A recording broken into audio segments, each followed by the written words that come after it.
Russia और Ukraine के विवाद पर पूरी दुनिया की निगाहें टिकी हैं। तो आज मैं आपको इस वीडियो में रशिया और यूक्रेन के विवाद से जुड़ी पूरी कहानी बताने वाली हूँ। तो इस वीडियो को एंड तक देखना ना भूलें। अगर आपको रशिया और यूक्रेन के विवाद से जुड़ी पूरी कहानी जाननी है तो इस वीडियो को जरूर देखें। Мною принято решение о проведении специальной военной операции.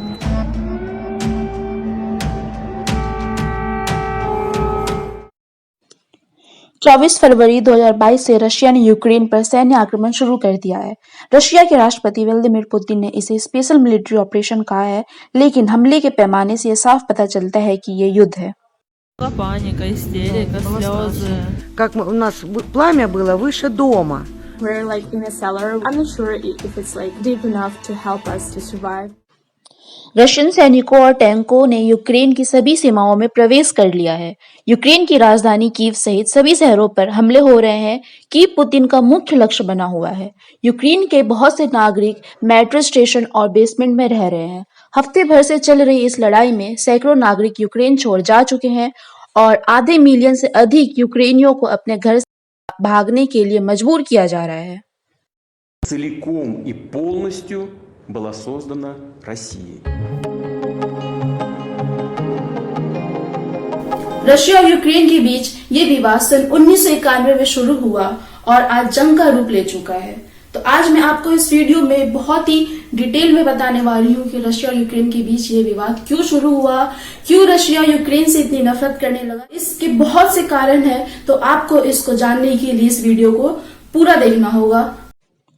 रशिया और यूक्रेन युद्ध अब तीसरे विश्व युद्ध की तरफ बढ़ता दिखाई दे रहा है।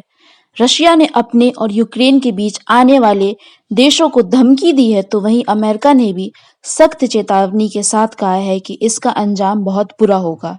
रशिया को इसकी कीमत चुकानी होगी। ब्रिटेन और दूसरे देश भी रशिया के खिलाफ खड़े हैं। रशिया और यूक्रेन के बीच जंग के पीछे का मुख्य कारण इस बार नाटो को माना जा रहा है। नाटो यानी नॉर्थ अटलांटिक ट्रेटरी ऑर्गेनाइजेशन, जिसे साल 1949 में शुरू किया गया था। यूक्रेन नाटो में शामिल होना चाहता है, पर रशिया ऐसा नहीं चाहता।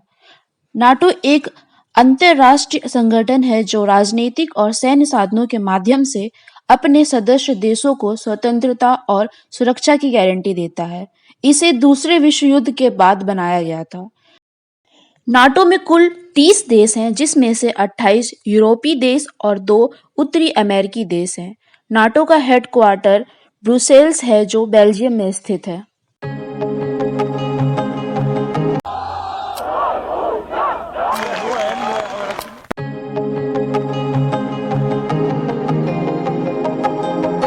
तो चलिए इस विवाद को और विस्तार से जानते हैं।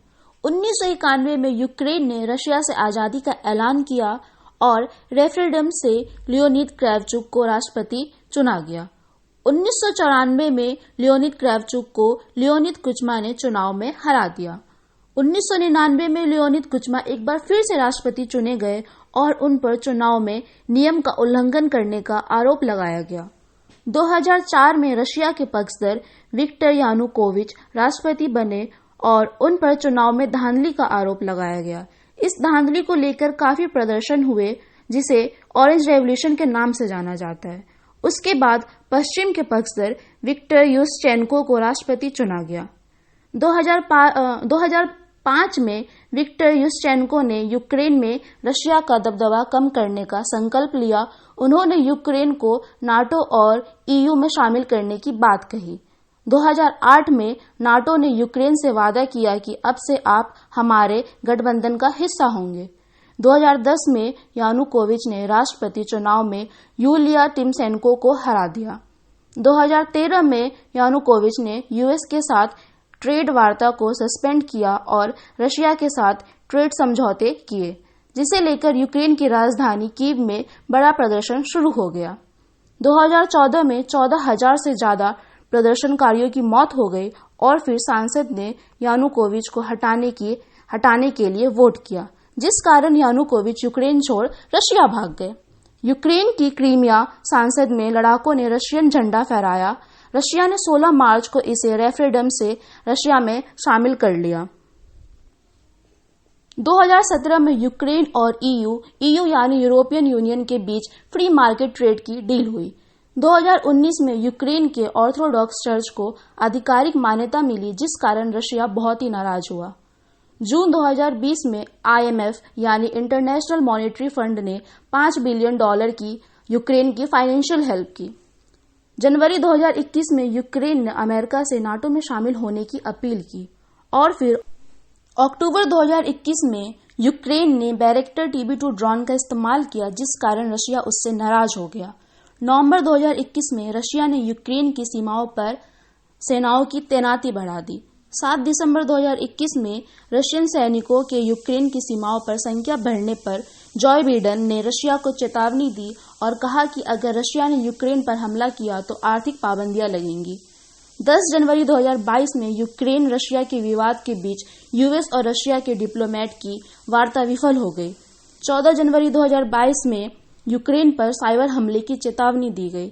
17 जनवरी 2022 में रशिया की सेना बेलारूस पहुंचनी शुरू हो गई।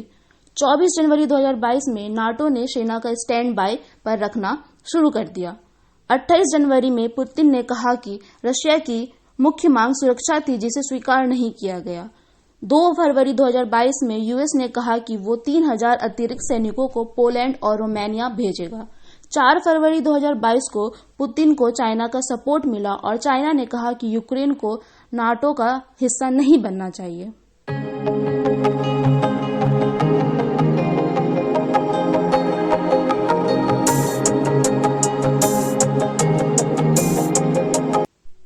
सात फरवरी 2022 को पुतिन से फ्रांस के राष्ट्रपति इमैनुअल मैक्रोन मिले। मैक्रोन ने बोला पुतिन मान गए, पर पुतिन ने कहा डील नहीं हुई।